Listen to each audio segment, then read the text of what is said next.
ഇന്ന് നമ്മുടെ റെസിപ്പി എന്ന് പറഞ്ഞാൽ കട്ടച്ചാൽക്കുഴിയിലെ നാടൻ ചിക്കൻ പെരട്ട. നമുക്ക് നാടൻ കോഴി കിട്ടിയില്ല, നമ്മൾ ചിക്കൻ സാധാ കടയിൽ പോയി മേടിക്കുകയാണ് ചെയ്തത്. ആ ചിക്കൻ പെരട്ട് ഉണ്ടാക്കുന്ന റെസിപ്പിയാണ് ഇന്ന് പറയുന്നത്. അത് നമ്മൾ ഉണ്ടാക്കി നല്ല അടിപൊളിയാണ്. അപ്പോൾ നിങ്ങൾക്ക് ഞാനത് പരിചയപ്പെടുത്താം.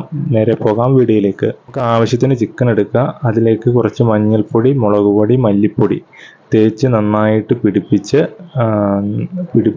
ഫ്രീസറിൽ കയറ്റി വെക്കും. അപ്പം നമ്മൾ രാവിലെയാണ് ചിക്കൻ മേടിച്ചത്.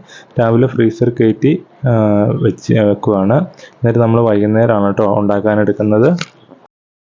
അപ്പം നമ്മൾ ചീഞ്ചട്ടി അടുപ്പത്ത് വെച്ച് ചൂടായിട്ട് അതിൽ എണ്ണ ഒഴിച്ച് കടുക് ഇട്ടതിന് ശേഷം കുറച്ച് കറിവേപ്പില ഇട്ടു.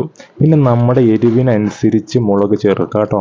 ഇപ്പം നമ്മളിവിടെ 3 ടീസ്പൂൺ ഇപ്പോൾ 3 ടീസ്പൂൺ മുളക് പൊടിയാണ്, വീട്ടിൽ പൊടിച്ച മുളക് പൊടിയാണ്. അപ്പം എരിവ് പുറത്തുനിന്ന് മേടിക്കുന്നതിനേക്കാളും വ്യത്യാസമുണ്ട്, എരിവ് കൂടുതലാണ്. അപ്പോൾ ഇന്ന് ചെറിയ മൂപ്പൊക്കെ ആയി വന്നു കഴിഞ്ഞ ശേഷം നമ്മൾ നേരത്തെ പുരട്ടി വെച്ചിരുന്ന ആ ചിക്കനില്ലേ ഫ്രീസറിൽ വെച്ചിരുന്നത്, അത് നേരെ ഇതിലേക്ക് ഇടുക മാത്രമാണ് ചെയ്യേണ്ടുള്ളൂ. പിന്നെ നമുക്ക് ഇതിൻ്റെ ഈ ഒരു എണ്ണ കിടന്ന് ഇങ്ങനെ വേറെ വെള്ളമോ പിന്നെ ഇതിനകത്ത് സവോള, ഉള്ളി അങ്ങനെ വേറെ ഒന്നും മുളക് പൊടി മാത്രം മതി. അവസാനം നമ്മൾ ഇത് വാങ്ങാൻ നേരത്ത് ഇതിനകത്ത് കുറച്ച് കുരുമുളക് പൊടിയും വീണ്ടും മുളക് പൊടി ഇട്ടിട്ട് വീണ്ടും ബോയിൽ ചെയ്തിങ്ങനെ എടുക്കും. ഇത് തന്നെ ഇരുന്ന് വെന്ത് വരണം. അപ്പോൾ ചിക്കനിൽ അത്യാവശ്യം വെള്ളമുണ്ട്. കുറച്ച് കഴിയുമ്പം ഇതിനകത്ത് വെള്ളം താനെ വരും. ആ വെള്ളത്തിൽ ഇരുന്നാണ് ചിക്കൻ പെരട്ടായിട്ട് വരുന്നത്. വളരെ ഈസി ആയിട്ട് സിമ്പിളായിട്ട്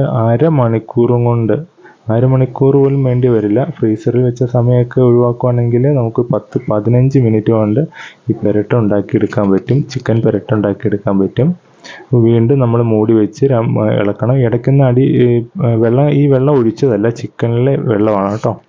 അപ്പോൾ ഈ വെള്ളമൊക്കെ ഒന്ന് വറ്റി വരുമ്പോഴത്തേക്കും നമുക്കിതിലേക്ക് കുരുമുളക് പൊടി ചേർത്ത് കൊടുക്കാം. കുരുമുളക് പൊടി അത്യാവശ്യം വീട്ടിൽ തന്നെ പൊടിച്ച കുരുമുളക് പൊടിയാണ്. നമ്മുടെ പറമ്പിലെ കുരുമുളകിൽ നിന്ന് ഉള്ള പൊടിയാണ്. അപ്പോൾ നമുക്ക് അത്യാവശ്യം നല്ല എരിവും കാര്യങ്ങളൊക്കെ. വീണ്ടും നമുക്ക് ആവശ്യത്തിന് എരിവിന് എന്താണോ നിങ്ങളുടെ ഓരോ വീട്ടുകളിലും എരിവ് വ്യത്യസ്തമായിരിക്കുമല്ലോ. അപ്പം നിങ്ങളുടെ എരിവിനനുസരിച്ച് ഇതിൽ മുളക് പൊടി ചേർത്ത് കൊടുത്താൽ മതി. പിന്നെ അല്പം ഗരം മസാല കൂടി ആഡ് ചെയ്ത് കൊടുക്കുന്നുണ്ട് കേട്ടോ. അതൊരു 1/2 ടീസ്പൂൺ മതി, ഗരം മസാലയല്ലേ. എന്നിട്ട് നന്നായിട്ട് ഒന്ന് ഇളക്കി നമ്മൾ വീണ്ടും ഒരു 5 മിനിറ്റ് മൂടി വെക്കുന്നുണ്ട്. അതിനുശേഷം നമ്മുടെ പെരട്ട് ഇവിടെ ശരിയായിട്ടുണ്ട്. നേരത്തെ ആ വെള്ളം എല്ലാം വറ്റിയിട്ടുണ്ട്. നമുക്ക് വേറെ വളരെ ഈസി ആയിട്ട് വീട്ടിൽ ഒരു ചപ്പാത്തിക്കൊക്കെ കഴിക്കാൻ പറ്റിയ ഒരു കറി നമുക്ക് ഈസി ആയിട്ട് രാവിലെ തന്നെ വീട്ടിൽ ഉണ്ടാക്കിയെടുക്കാം.